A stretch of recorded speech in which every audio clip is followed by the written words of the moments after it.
Good morning and welcome to this public meeting of the United States Consumer Product Safety Commission. We have one item on our agenda this morning, and that is a decisional matter on the fiscal year 2018 operations plan. As we set forth the direction for fiscal year 2018, I would like to note, and I say my friend and colleague Bob Adler called this to my attention, that this Friday, October the 27th, marks the 45th anniversary of the Consumer Product Safety Act, and thus the establishment of the Consumer Product Safety Commission. In honor of that milestone, I really do want to recognize so many people that have gone before us, so many chairmen, acting chairmen. We sit here with former Chairman Elliott Kay, so many people, staff, some who have retired, some who have passed on, and some who are still with us, who have all made the Consumer Product Safety Commission the unique, wonderful agency, effective agency that it is. And so I do want to wish CPSC a happy birthday this Friday, and I thank my colleague for calling it to my attention. This morning we have 3 staff members with us. In case there are any questions during the opening round, we have Mr. Dwayne Ray, Deputy Executive Director for Safety Operations, Ms. Monica Summit, Deputy Executive Director for Operations Support, and Mr. Jay Hoffman, Director from the Office of Financial Management. Thank you all very much for being here, and good morning to all of you. We will begin with questions for the staff. Each commissioner will have 5 minutes for questions, and we can go to multiple rounds if that's necessary. Following questions for the staff, we will then turn to the consideration of the operating plan. So I will begin with the questions, and I just have one question this morning. In Section 3 of the proposed operating plan, there are FY18 priorities listed for the various CPSC mission organization. So, for instance, EXHR on page 11 has a list of priorities. I wanted to ask the staff if there is any meaning to those bullets as they are listed there, and whether or not they are listed in priority or they're just listed. I can answer that. There is no rank in that list. We don't go through 1, 2, 3. We do highlight those as the priorities for the office for the year, and we view those as important things to get done, but we do not distinguish between each of the bulleted items in that list. Thank you very much. I do not have any other questions. Commissioner Adler. Thank you. No questions. Commissioner Robinson. No questions. Commissioner Kay. Thank you, Madam Chair. I do have a few questions. Mr. Ray, one of the areas that I had considered offering an amendment on was window coverings and our work on that front. Can you just let us know, please, where do things stand in terms of the voluntary standards process? So the voluntary standards were recently updated or in the process of being updated. Is that the end of the work, or is more work planned? We're still working with WCMA to get through updating the standard to cover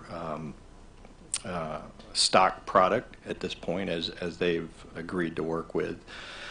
Beyond that, they have committed in their meetings to come back, set a task group to work on the custom product, and staff is willing and prepared to work when those task groups are formed and with WCMA. And is there a timing already established for when that work should resume on the custom side? The last commitment that staff's received from WCMA was that at the end of hopefully by the end of the year, that they would form these new task groups. And when you say the end of the year, meaning the end of calendar year 17? Yes. Or fiscal year 18? Calendar year 17 is our understanding. So not that far off, actually. Correct.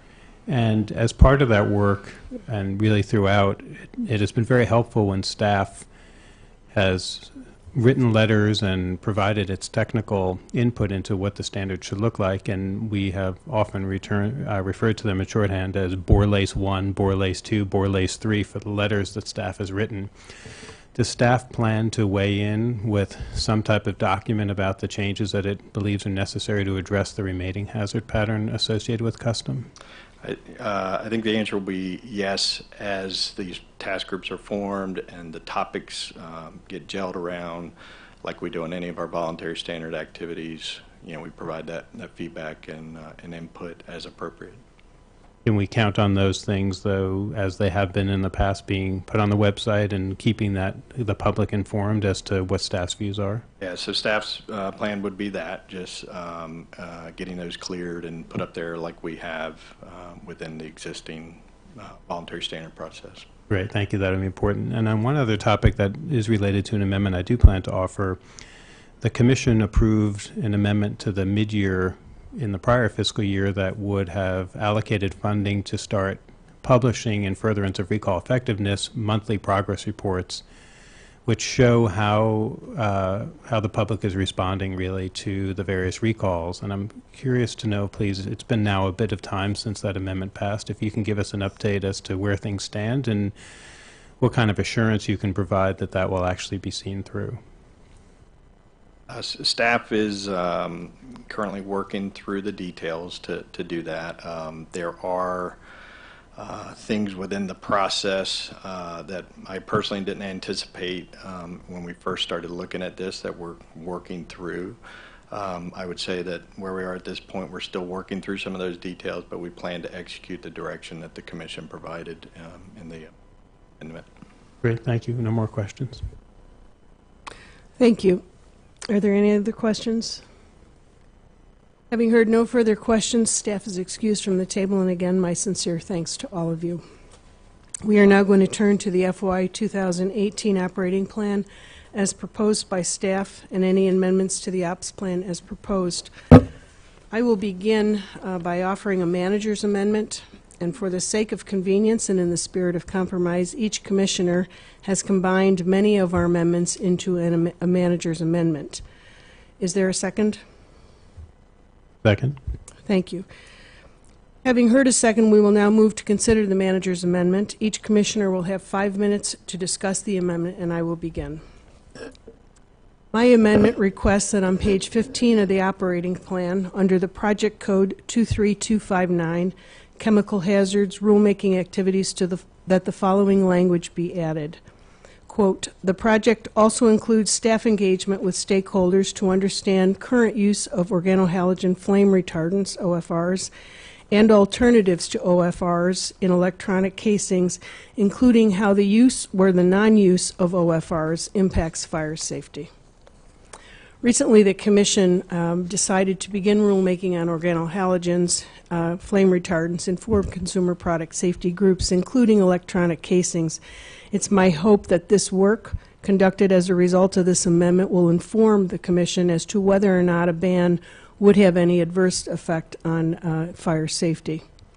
I truly appreciate my colleagues' support of this amendment.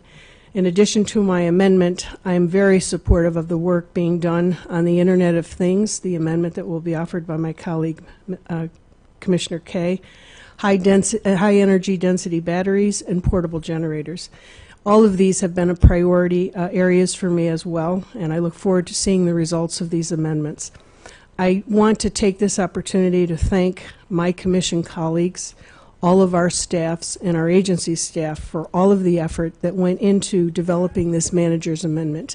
Yesterday, I thought that we saw government at its best. We started out a day where there was a lot of unsettled amendments and ideas floating around the 7th floor, and our staff worked extremely hard among the 4 offices to come up with a manager's amendment, to find the common ground, to find agreement on these amendments and a path forward for the agency. So I'm delighted, and again, I want to thank my colleagues and our staff for all of the hard work. Commissioner Adler.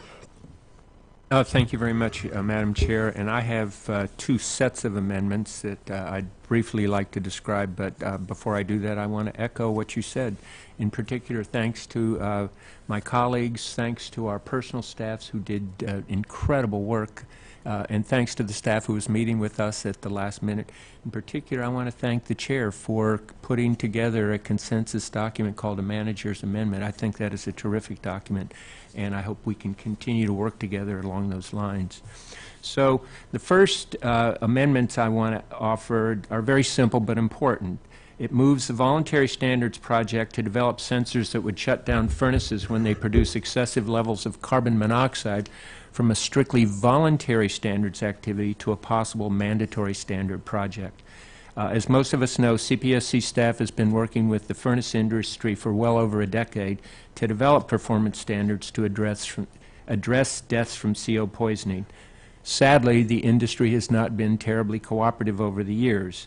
I regret that, point out that my amendment does not stop the industry from developing a voluntary standard to address CO hazards. That's my strong desire, even after all the delays. But this amendment says if the industry does not move on this front to develop a performance standard, CPSC will. I'd like also to, should we go through all of our amendments? Or okay.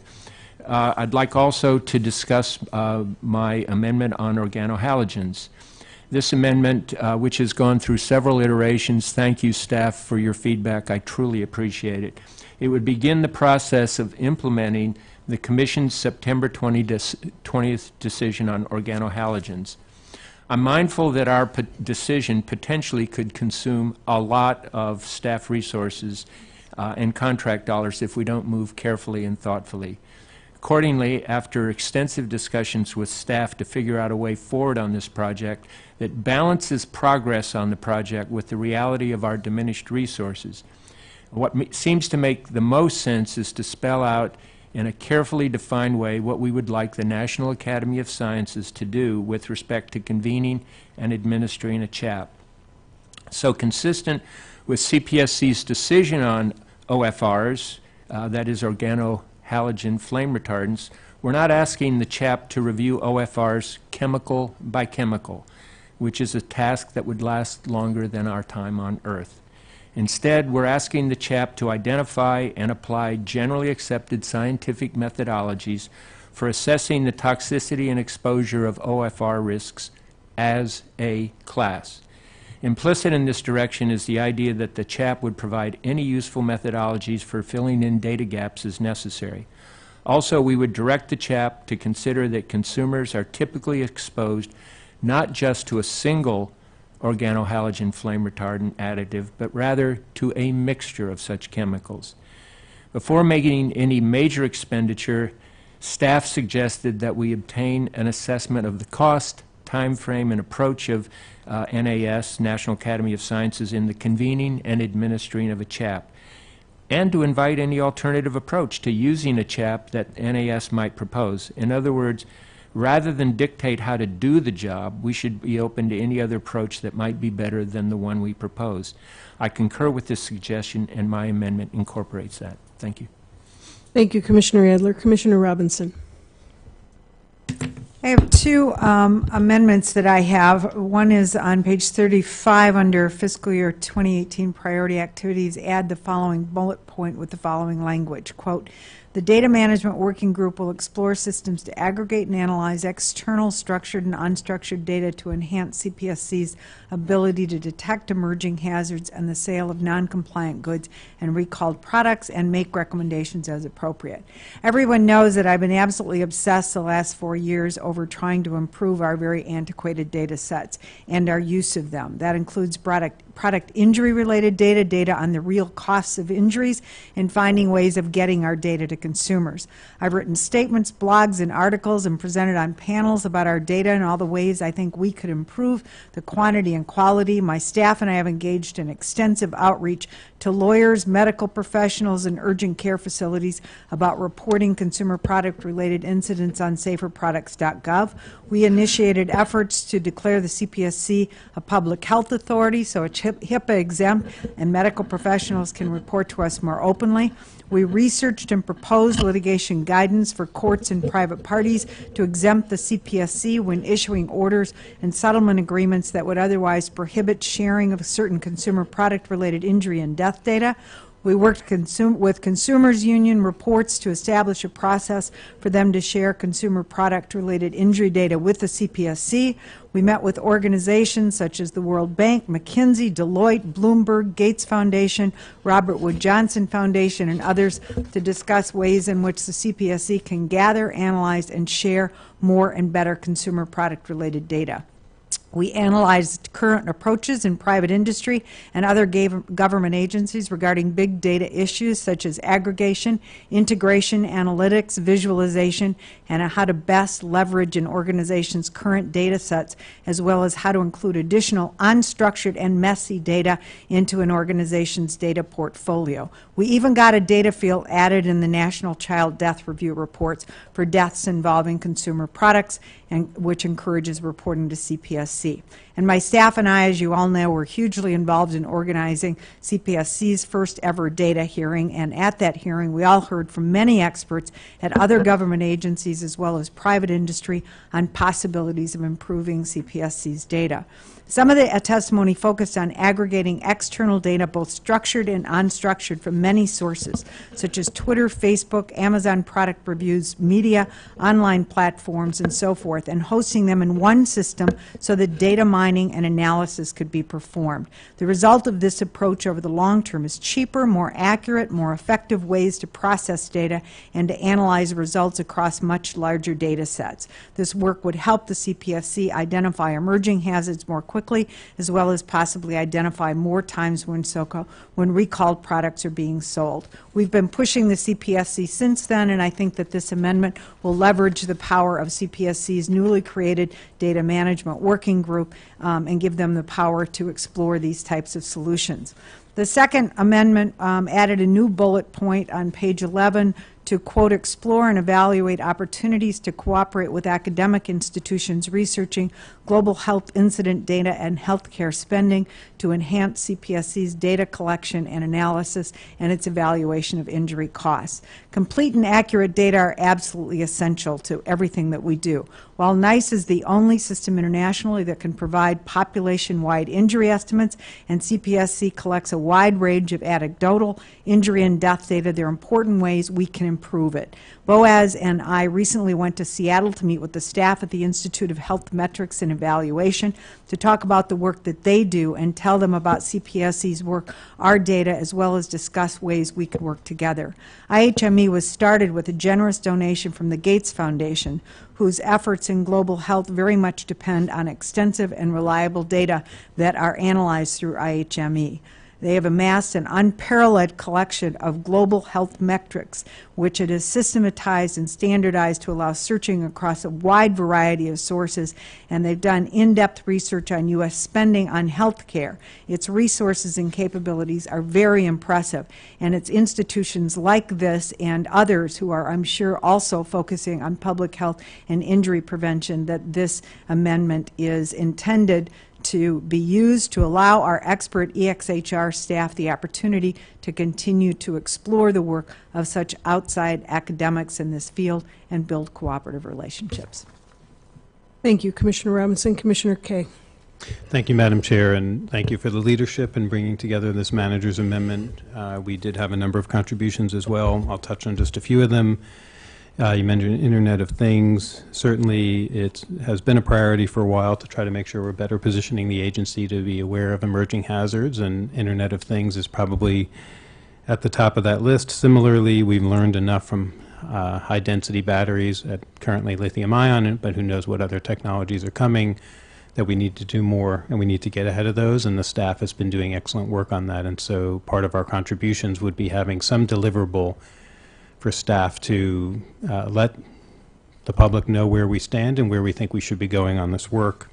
Another item that you mentioned that is also a priority is portable generators. There has certainly been positive movement on industry standpoint. Most of us have gone, in fact now all four of us who are here have gone out to Wisconsin and visited and seen the emerging technologies on the shut-off side, but it all comes down to the thresholds that are set in the voluntary standard, and are those the right thresholds? And so it's critical for staff to do the work necessary to independently evaluate the technical work that was put into it, to give us those assurances and to let us know that the thresholds that we'll see in the mandatory standard for when the shut-off systems kick in really are as protective as they can be. Are they set at the lowest levels to avoid nuisance trips, but that will really address the injuries and deaths associated with these products? And so that's the type of work that we're looking for from this.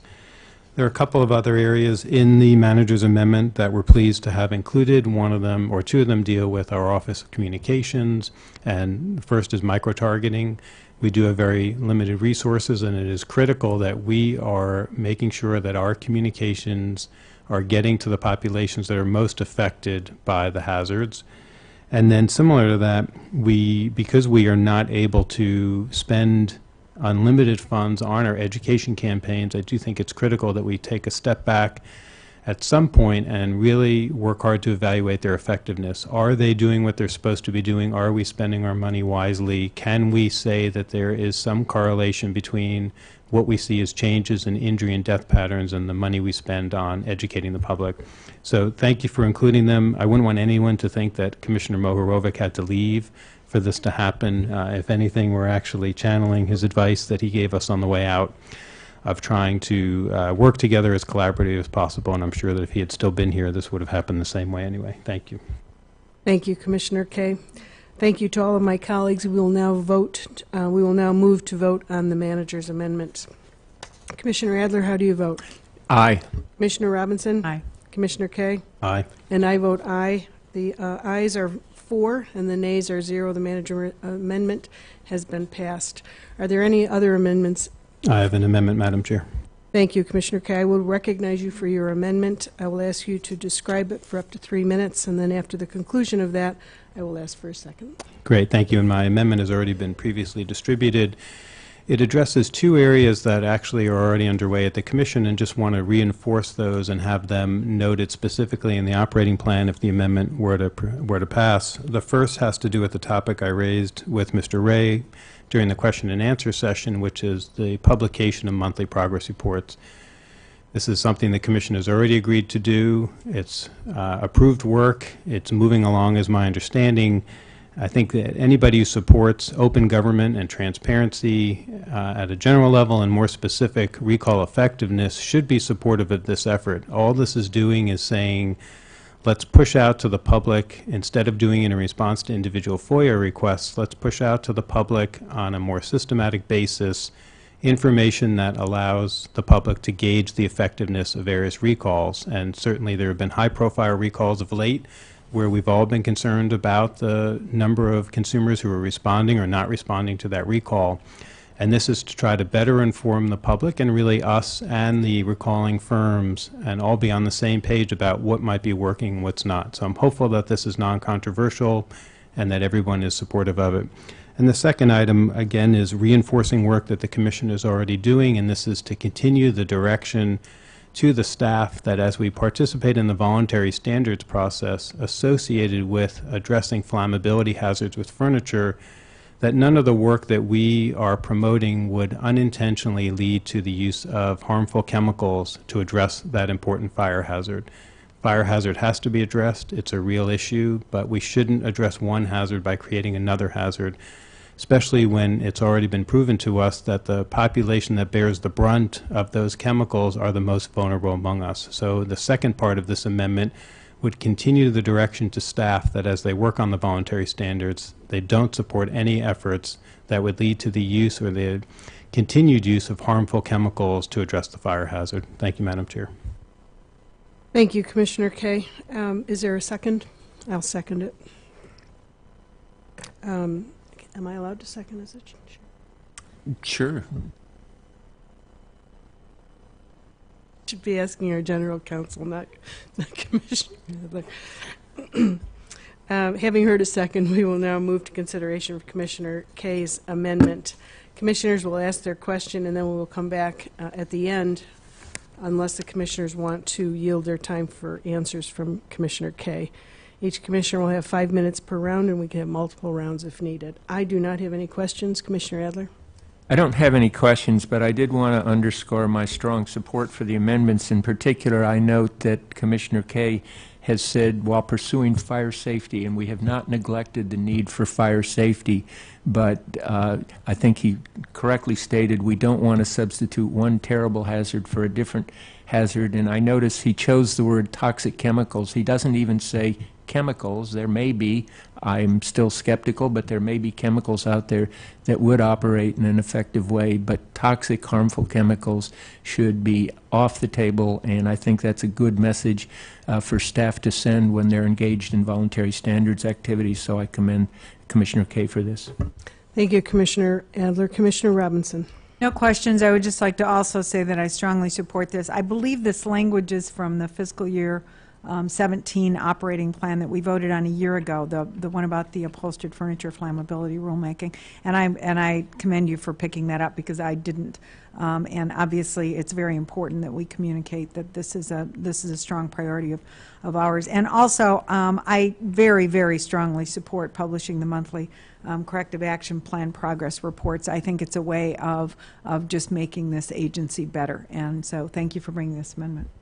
Thank you, Commissioner Robinson. Commissioner Kay, do you wish to add to any of? Nothing further, thank you. Thank you. Having heard no further questions to Commissioner Kay, we will now move to vote on the amendment. Commissioner Adler, how do you vote? Aye. Commissioner Robinson? Aye. Commissioner Kay? Aye. And I vote no. The yeas are 2 and the nays are 1.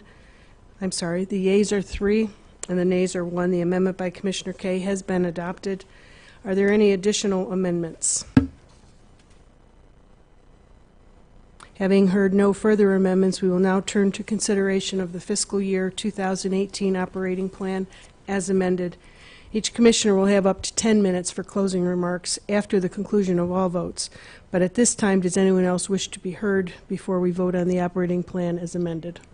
Commissioner Adler? Surprisingly, I don't have any closing comments, so let's move. Sorry, no closing comments. Commissioner Robinson? Really sorry. I was making sure that we had taken care of Bob's motion, and I wasn't listening. So What are we doing now? we are voting on the operating plan as amended. And we'll have then an opportunity for closing statements closing later. statements will be at the end after Thank all you. votes, and then we will Okay, consider I have after nothing this. further. I apologize. Thank you. Commissioner Kay? Nothing further, thank you. Thank you very much. Having heard no further comments, I will now call the vote. Again, this is to adopt the fiscal year 2018 operating plan as amended. Commissioner Adler, how do you vote? Aye. Commissioner Robinson? Commissioner Kay? Aye. And I vote yes. The ayes are 4, the nays are 0. The fiscal year 2018 operating plan as amended has been adopted. Are there any additional motions to consider this morning? Yes, Madam Chairman. I have a motion relating to the operating plan. My motion is very simple. This would direct staff to place activities related to the regulation of organohalogen flame retardants as identified in Project Code 23259, including but not limited to a CHAP as described in the Commission Direction on OFRs, as one of the top 3 priority issues for consideration to receive unexecuted funds in the 2018 mid-year decisional. Now that we've approved taking steps to convene a CHAP, my motion looks to how we will fund the CHAP's work. As everyone knows, it's easy to propose new projects when you don't have to show how to pay for them. That's a fair point, and it's one I've taken to heart. Accordingly, I propose what I believe to be a responsible and careful plan for funding. As everyone knows, every year, for reasons such as staff departures or contracts approved but not let, the Commission finds itself with a number of unexecuted funds that can be used to support critical agency projects. Typically, the staff recommends a priority listing for such projects, which we occasionally and more than occasionally rearrange depending on the Commission's view on priorities. In this case, to be sure that we are serious about funding the organohalogen flame retardant project, I move that it be placed as one of the top 3 priority issues to receive unexecuted funds at the 2018 mid-year decisional. Let me be clear about this. This motion does not set a dollar amount for the CHAP because we don't know yet what it will be, nor does it obligate us to take any action unless and until these funds become available. In short, I leave to the mid-year the actual task of calculating and allocating funds for the CHAP. All I'm doing here is making this a priority item for when we get to mid-year to make sure that it will be done. Thank you, Commissioner Adler. Is there a second? Second. Thank you, Commissioner Kay. We will now move to consideration of Commissioner Adler's motion. Commissioners will ask their questions, then we will come back to you at the end unless commissioners want to yield their time for answers. Each commissioner will have up to 5 minutes for questions. I do have a couple of questions, Commissioner Adler. My first question is, in the operating plan, we agreed to work with NAS to see whether or not there was a way to look at these chemicals as a class and a prudent way to proceed and to get some idea about what the cost would be for a CHAP. My question to you is, do you have any assurance that that will be completed by mid-year? What I've done is talk to the staff, and staff has given me guarantees to the extent you can when you're entering into uncharted waters like this, that they believe that we will have a sufficient point in negotiating with NAS to have a reasonably good idea of the cost figure. That's not an ironclad guarantee, but it's at least an assurance from staff. Thank you. And one last question is, what if, when the mid-year comes around, there are not unexecuted funds, given the uncertainty of budgets, et cetera? In that case, I would say this commission would be in a terribly dire and tragic situation, because in all the years I've been associated with the commission, we've always had unexecuted funds, typically in the range of several $1 million, and I'm fully anticipating that now, unless you know of some disaster that's looming before us that will take away those funds. I do not have any knowledge of that, thankfully. One last question with regards to, well, that's fine. I have no further questions. Commissioner Robinson? I just, I intend to support this motion, Commissioner Adler, and I thank you for bringing it. I would just like to say that I was very, very troubled at the anti-scientific votes of our acting chair, Burkle, and then Commissioner Mohorovic, both with respect to the voting against sending this issue to scientists on non-polymeric additive organohalogens, and also with respect to banning anti-androgenic phthalates in kids' products. These votes were against the advice of all disinterested scientists who expressed their opinion to us in any form, and were in favor of only those with a financial interest in these chemicals. It was, needless to say, very, very troubling on both aspects, and I'm just hoping that, given the fact that the CHAP is now a fait accompli because of the majority that we have on the commission, that we will have unanimous support for this motion. Thank you, Commissioner Robinson. Commissioner Kay? I have no questions for Commissioner Adler. Thank you. Thank you. Are there any other questions for Commissioner Adler? Having heard no further questions to Commissioner Adler, we will move to vote on the motion. Commissioner Adler, how do you vote? Aye. Commissioner Robinson? Aye. Commissioner Kay? Aye. And I vote no. The yeas are 3, the nays are 1. The motion by Commissioner Adler has been adopted. Are there any other motions? Having heard no further motions, we will now turn to closing statements. Each commissioner will have up to 10 minutes for their closing statement, and I will begin.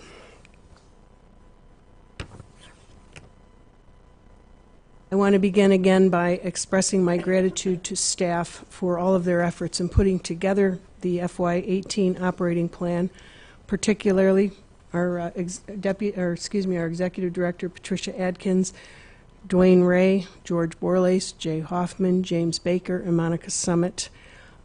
Commissioner Adler mentioned it, but right up until late yesterday afternoon, we had access to all of the staff. They were extremely helpful in helping us forge a path forward, and so I just want to express my appreciation to all of you. I also want to thank my fellow colleagues for their engagement and for the productive discussions we had in considering how this agency will establish its priorities for 2018. I'm pleased we found common ground on a number of issues, and I truly hope this spirit of collaboration and compromise will set the tone for the Commission in fiscal year 2018. I'm very pleased to support the fiscal year 2018 operating plan, which reflects key areas where CPSC can be most effective in carrying out our safety mission, including focusing on risk, particularly the risk posed by emerging technologies, import surveillance, collaboration and engagement with all of our stakeholders, enhancing the agency's data capabilities, and focusing on our educational campaigns. With respect to emerging technology, I strongly support staff's work to address the hazards associated with lithium-ion batteries and the devices powered by them. Critical to this work will be the ongoing collaboration with industry and interagency and intergovernmental cooperation. More along these lines, I am pleased that the manager's amendment includes a plan to identify potential safety hazards posed by the Internet of Technology and to increase coordination with all interested stakeholders, including our domestic and foreign government partners, to address potential safety hazards with the Internet of Technology products. I've spoken on this issue, this important issue, a number of times in speeches and in meetings with stakeholders, and it remains a top priority of mine. The FY18 operating plan also enhances the agency's data capabilities by expanding both the sources and the types of data we receive, as well as our analytical capabilities. Congress created CPSC as a data-driven agency. Sound science and reliable data is critical to our mission of safety, and I fully support the efforts to further modernize CPSC's data capabilities. The operating plan also reflects the priority of this agency to strengthen our engagement in collaboration with industry and all of the stakeholders to advance consumer product safety. Our recent recall effectiveness workshop demonstrated how effective this kind of information sharing can be. It is critical to our safety mission that all interested stakeholders have a seat at the table and the opportunity to be heard in order for the Commission to make fully informed decisions. Although it is not addressed in the FY18 operating plan, I hope that we can continue to engage with all interested stakeholders on the safety hazards posed by counterfeit products and identify ways this agency can be a useful partner in stopping dangerous counterfeit products from entering into the market. In 2 meetings last week alone, I was asked to address this issue as it pertains to health and safety. I remain discouraged with the Commission's vote last month to initiate rulemaking to ban organohalogen flame retardants as a class in 4 categories of products against the recommendation of our staff. Before beginning any rulemaking or issuing any guidance, this agency needs a better handle on the extent to which organohalogen flame retardants are used in the product classes and whether a CHAP study of OFRs as a class is even feasible. I wish to reiterate, this is not an anti-science position. This is what I perceive as a logical process that we would gather information and then make a determination how we're going to proceed in the most efficient and effective way. There's a logical sequence of obtaining the information and then determining whether rulemaking is even effective. For this reason, I propose that staff consult with consumer electronics industry to understand the current use of OFRs in electronic casings, what alternatives may be used. I do thank my colleagues sincerely for agreeing to this amendment in the manager's amendment. It is imperative that the Commission have a better understanding of the extent to which OFRs are used in consumer electronics and the effect it will have on fire safety if this agency bans the use of OFRs. I also believe that a CHAP might be useful in advising the Commission on OFRs, so long as we hear the CHAP's recommendations before proceeding with any rulemaking or guidance documents. I support the manager's amendment to consult with the National Academies of Science to complete a scoping and feasibility study. However, the threshold issue should be discussed first with NAS. However, the threshold issue that should be first discussed with NAS is whether it is even feasible for a CHAP to study organohalogen flame retardants as a class. If not, there's no point in moving forward with the trouble and the expense of convening a CHAP if it is only to waste limited agency resources. As we enter our new fiscal year, I want to remind all of the dedicated public servants who work here at the CPSC along with my colleagues that the Consumer Product Safety Agency is a mission-focused agency. Our statutes and our regulations have not changed. So long as we remain focused on our mission of safety, we will most effectively advance our critical goal of consumer safety. Thank you. Commissioner Adler. Thank you, Madam Chair. And I just want to go back to note the fact that this is the 45th anniversary of the passage of the Consumer Product Safety Act, and to look back at the achievements of an agency like CPSC, and it is dramatic. Almost every place that the Commission has touched, and in particular with respect to children's products, the drop in fatalities and injuries has been overwhelming and dramatic. think of the number of fire deaths that have been lessened over the years. Poisoning to children, which was a horrible problem before enactment of the Poison Prevention Packaging Act, have dropped well over 90%. Toy injuries down dramatically. Deaths down years since it was enacted. There has not been a single fatality from a complying refrigerator, and they all comply. That is a truly dramatic safety record for a tiny agency like this. I can't think of many other agencies that could look back with as much pride as we can at this agency, and I'm looking at the staff who have made this possible. You all should go home every night feeling proud about what you've done. And one of the points I've constantly obsessed about is the fact that we know what a great job you've done, but somebody who isn't injured, somebody whose child isn't killed, doesn't know that. All they know is life goes on, but we know how easily they can go on with their lives because of the work that you put in. I also want to commend Chairman Burkle for setting the tone for the agency. I think you carry on the spirit that former Chairman Kay did, which is one of comity and collaboration and compromise. Nobody says you should give up your principles, but there are ways of expressing them, and there are ways for this commission to move forward to cooperate. And I think both of you have set an incredible style and tone for the agency. I'm really proud to be associated with both of you. The other point I would make about the operating plan is that look at the incredible array of products that we address. None of us up here is an expert in the vast array of products and projects that we have, but we have a terrific staff that has helped us become expert, in particular in the areas that we most care about. There is a great deal of overlap in what we care about, but then there are some separate issues that concern us individually, and I am delighted to see that whenever one commissioner has a particular concern, that he or she takes an incredible amount of time and does a tremendous amount of research to come up to speed on that, and I think we all benefit. At times I'm a skeptic about the need for a multi-headed agency, and I know it drives staff crazy at times when you get directions from us, but I think this shows just how effective it can be when you have input from different perspectives, different levels of expertise. It weaves a broad tapestry that somehow seems to work and come together, so I commend everybody in the room for that. Thank you. You, Commissioner Adler. Commissioner Robinson. My fifth operational plan decisional, and in past years I've greatly enjoyed the negotiating process of arriving at an operation plan that a majority of the commissioners will support. This year's been a significantly different process than in prior years. If there's anything the American public has learned in the past 10 months, it is that elections matter.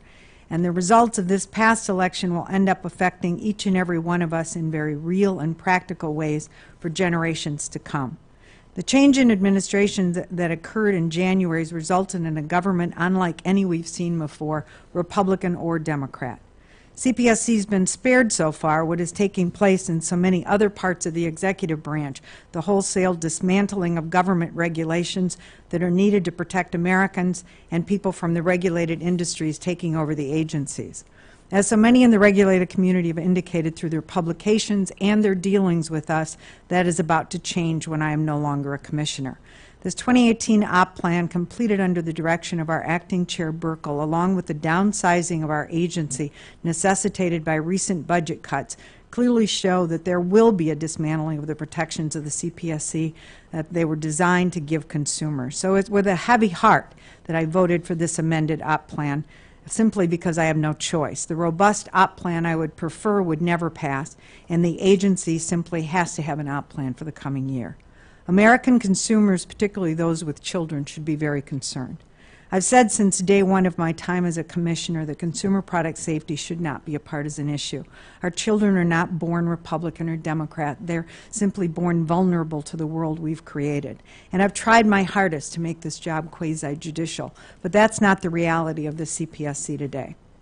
One of the focal points of this administration from day one has been the dramatic downsizing of our regulatory agencies, no matter what important role they may play in making America great. This started at the CPSC through Congress giving us a budget that resulted in us significantly having to decrease funds and employees in compliance, the Office of General Counsel, and import surveillance. While I'm firmly against redundancies and waste, the idea of downsizing this tiny agency with its huge mission, including keeping unsafe imports out of the country, is repugnant, and the results will come back to haunt us. And this op plan reflects the beginning of our downsizing. We should time we did this. The sequel of years of government regulatory downsizing. Then we discovered that this crippling of the CPSC resulted in our kids' toys having significant amounts of lead, and the CPSIA was almost unanimously passed in 2008. This statute greatly strengthened the CPSC and increased its funding and staffing, making it much more effective in doing its job. Indeed, it became one of the jewels that made this country great. Having been a litigator for many years and having represented our largest and smallest businesses and gravely injured individuals, I looked forward to working in a position where I'd be able to understand the issues from both sides and where I would never forget that our priority is consumers. A sentiment that permeates this op plan is that self-regulation is coming back in the consumer product area, even though self-regulation has had so many disastrous effects throughout history.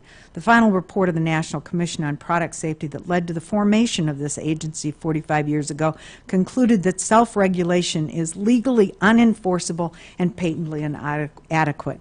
That is what is happening in other parts of the executive branch as well. When you watch Scott Pruitt dismantling the protections of our air and water as head of the EPA, the ACC taking over the agency, and the EPA missing in action when 8 Superfund sites flooded in Houston, you know we're living in a different time. And in addition to downsizing and general deregulation, this op plan shows very troubling new trends at the CPSC.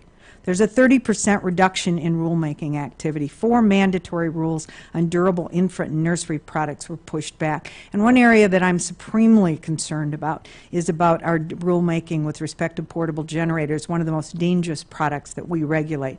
After portable generator manufacturers worked against any safety improvements for more than 15 years, we were finally on our way to improving safety with the 4-1 vote for an NPR.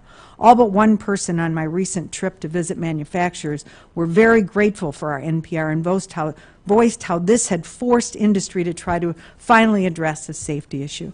But the one vote against the NPR was our acting chair, and the one person who fought the hardest against any safety measures is about to become our general counsel. There's every reason to now be very concerned about whether we'll in fact make portable generators safer. PGMA has refused to share data that supposedly supported its much cheaper alternative. We're not seeing any movement on the voluntary standard, and I'm pessimistic under the new commission whether we'll see anything with respect to the mandatory standard. There's a much bigger emphasis in this op plan on helping industry. Acting Chair Burkle has repeatedly stated that one of her highest priorities is to allocate time and resources of the CPSC to collaboration with industry, outreach, and education. I mistakenly have assumed over the years that this meant outreach and education of consumers. However, if you look at this op plan, it's clear that the outreach and education is to industry, not consumers. We're seeing less enforcement actions, and with this operating plan, with its significant reduction in Office of General Counsel staff and resources, raises another deep concern. What are our most important tools, and we have few, is 15B, and it's critically important that we communicate to industry that we take this statute seriously. It's a very, very rare instance when we seek penalties, and when we do so, the conduct being punished, at least since I've been a commissioner, has ranged from deeply troubling to absolutely outrageous. There have been only 20 civil monetary penalty settlements that have come to the Commission for approval in 4 years, and it's no secret that our acting chair opposed almost all of those and was frequently the only no vote. And since becoming acting chair, has voted for significant reductions in penalty settlements, even though the allegations are of quite outrageous conduct and the sophisticated attorneys for the penalized companies thought they were fair settlements.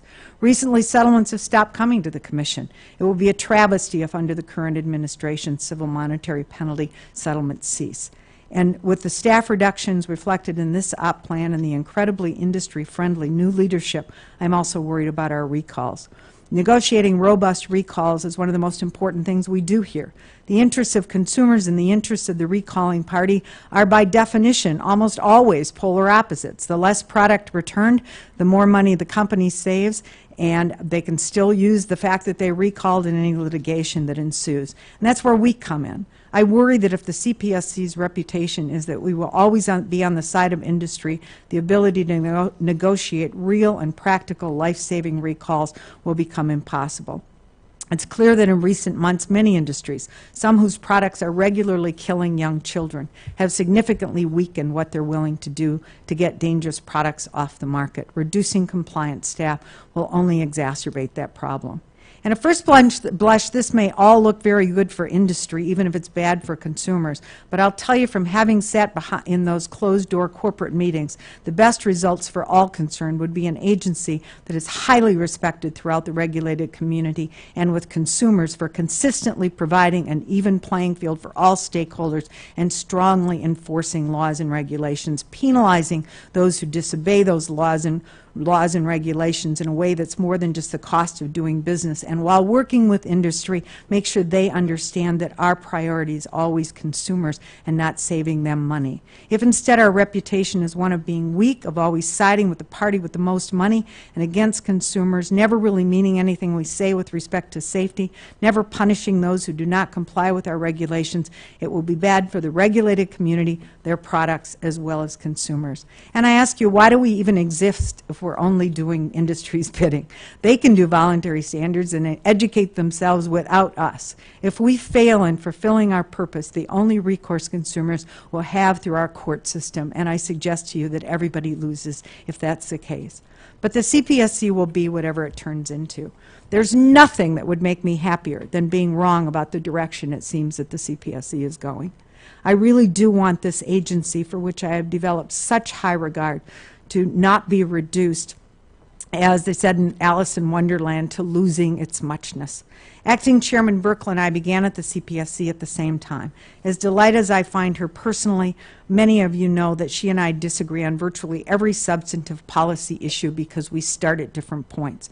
We've found common ground only in those rare instances where the interests of industry and the interests of consumers line up, such as improving data, and I'm delighted that we at least are making some efforts in this op plan in that vein. This may be my last hearing, I don't know, but I want to very much thank CPSC staff. One thing I know about career staff is that you will continue to work to keep consumers safe, despite what we tourists up here do, despite the decreases in resources, and despite political obstacles put in front of you. It's been an honor and a pleasure and a privilege to serve these past 4 years as Commissioner at the CPSC, and I am most grateful to President Obama for giving me this opportunity. I've tried to do my best. I've also been so privileged to work with Dottie Yar, Heather Bramble, and Boaz Green during my term. Each of them has brought a talent set that's very different, but all three have shown an incredible commitment to the CPSC mission. I think the four of us have been an amazing team, and I'm so privileged to have been a part of it. Thank you. Thank you. Commissioner Kaye. Thank you, Madam Chair. Thank you for your leadership, again, in bringing us all together on most of the amendments today. I think it was a good process, and thank you to our staffs all at the commission level for making this happen. They did do a lot of work yesterday, and of course to the senior staff in particular who had to do a lot of work at the career level.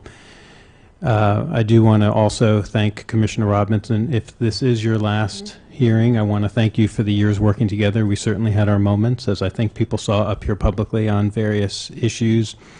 Your staff really was incredibly hardworking, as are you, and I always knew that even if we didn't agree with the method of doing something or a specific aspect of it, we usually ended up completely aligned on the safety purpose of what we were trying to achieve. So I hope it's not your last hearing, but if it is, thank you for the time that you've spent and all the effort that you've put into it.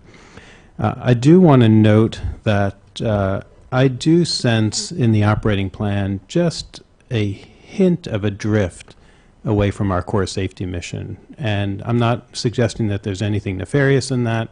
It might be very much unintended, and we have a bunch of former Coast Guard folks on our staff, and they know that even when you do your best to stay on course, sometimes that's challenging, and in an unintended way you can drift.